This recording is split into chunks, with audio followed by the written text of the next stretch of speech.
You've worked with Mathieu Amalric a number of times, and Emmanuel Devos, and Chiara Mastroianni too. I wonder what it's like for you writing for the same actors and then working with the same actors, and if you think like Truffaut working with Jean-Pierre Léaud again and again, if there's what it's like for you to keep working with the same sorts of variations on characters. First of all, I'm never writing for any actor, never. It's because the writing process is quite long, so I mean by that I'm spending a full year, or it can be 2 years with the same characters, and discussing about them, trying to play the parts, and it's, so after 2 years with these actors, if I have an actor in mind, and then he will pop out on the set, I would be bored, he won't surprise me.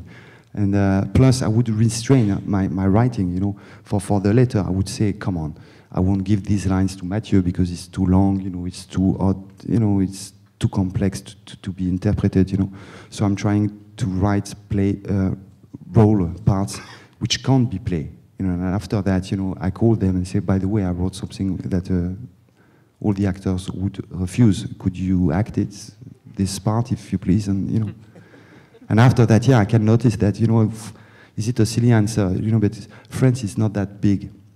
What I mean is, I was wondering why did Bergman work so many times with, the same actors? Actually, it's because Sweden is small. He worked with all the actors in Sweden. That was it, So France is slightly larger, but it's not that big, so that's why. It's not America. But now that Mathieu is a villain in the James Bond movie, maybe, we don't. I just wanted to ask you about the Jewish theme in it, with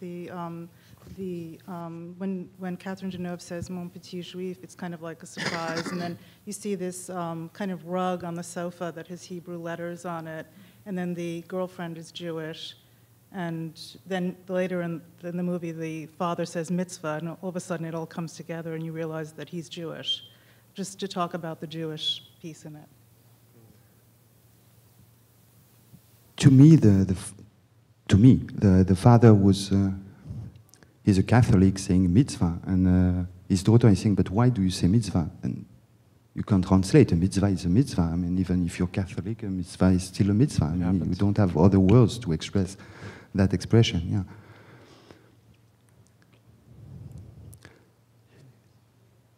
Knowing by the title that, it was a Christmas tale, that I knew that I would have to deal with my own Catholicism, and to try to make something funny with it, So after that, yesterday, after the screening, Catherine Deneuve was saying to me at the restaurant, we have been in a restaurant, I never saw a Catholic film so Jewish, So, and in a way, she was trying to depict what I tried to do, it's to make a very Catholic movie in a sort of Jewish way.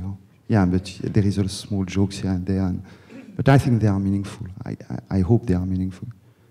But it's disturbing, when the mother is saying, "You, my little Jew," and then Fonia is not that keen of, because he's not Jewish. So, "Oh, my little Jew," Matthew wants to say, "Come on, I never said a thing," So I thought it was nice to go to that embarrassing point, when he's saying to his mother, "You're anti-Semitic, I mean, your anti-Semitism, I'm bored with that," and I thought it worked. It was quite... The sofa, with the Hebrew letters?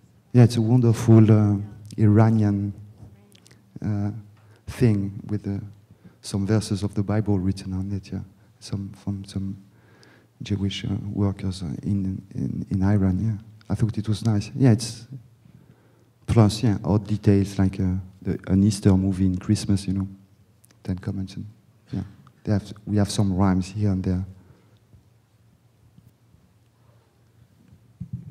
What I thought interesting was that the movie started at the graveyard and at the burial of the little son, and the father said that he wasn't really affected by it because the son had been dying, and it seemed to me that the movie really was because they refused, the father at least, refused to mourn the death of this little son, that as a result of that, this affected the whole family, and the whole family became, as a result of that, dysfunctional. I wonder whether I'm right in suggesting this, that this might be perhaps the theme of the movie, because I've seen the same thing in my own family where something like that happened. I totally agree. But I would use another word. You know, I would say that instead of, no, the dysfunctional family, yeah, mad family, yeah.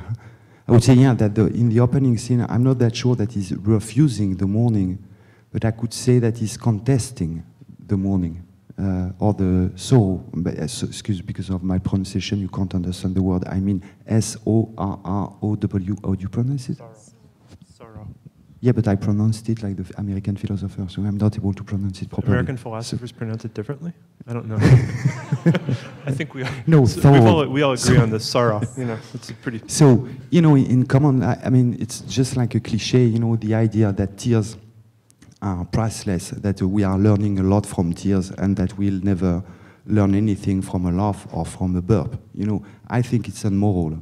You know, I think that everything are, you know, that tears are not of more value rather than laughs, you know. So he's contesting the fact that he could learn something, you know, with the death of his son. So he says, I will build something new. I will contest the value of mourning or something. For sure he will lose, you know, so 10 years later his family is definitely mad. But I still think it's a nice fight. I like that in the family, the idea that all of them, except Elizabeth, are contesting the value of being sad, or, you know, they are all just brash and wild. And I think it's nice. It doesn't work, but it's dysfunctional, but it's nice. It's a brash attitude, which, yeah, I think it's lovely. And the only one who tries to have a reasonable attitude, like Elizabeth, she's so sad, come on. So. Thank you. I enjoyed the film very much, by the way, thank you. Can you please just explain to me what Elizabeth was saying in the last scene? It went by very quickly for me, and I'm not sure I picked up its import. I thought she might be saying she was going to be taking her own life, but I realized I might have just lost the train of thought.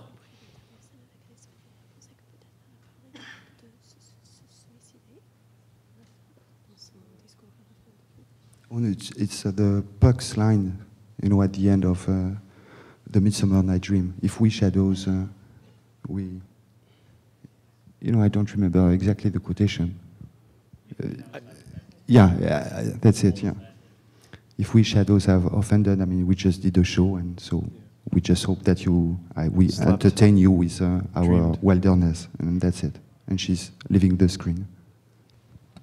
Maybe with the last line of the movie, that's a good place to end. Okay. I hope we didn't offend you.